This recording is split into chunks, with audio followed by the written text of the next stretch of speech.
begin making a Christmas card, I utilised the Cricut Joy to cut into a variety of official Cricut paper products.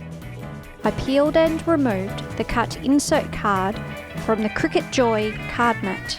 Using a weeder tool, I also peeled the cut signage. We're going to save this because it will be used later.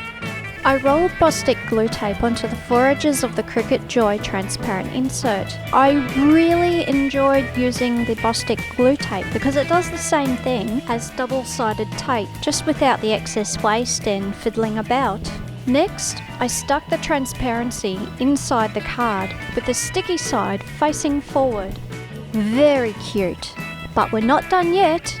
Making the bauble pieces, I combined the cut foil card with deluxe adhesive paper, both using the exact same cut shape, with one exception. The adhesive also had star shapes cut into them, which will be used further on. Mistakes were made! I wanted to use the red signage, but it was going to get lost with the card background. Not wanting to get rid of the cutting, I decorated this piece by hand. There we go. Not half shabby. I really wanted this card to.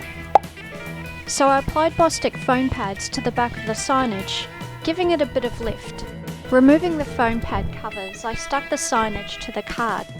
Honestly, the signage would look better with more contrast. That's something I can do differently next time.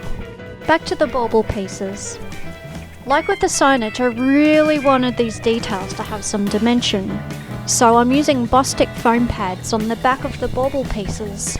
I drew squiggly lines to the card, then stuck the baubles onto the card just below the lines. I decorated the inside of the card using the star stickers left over from the deluxe paper cutting.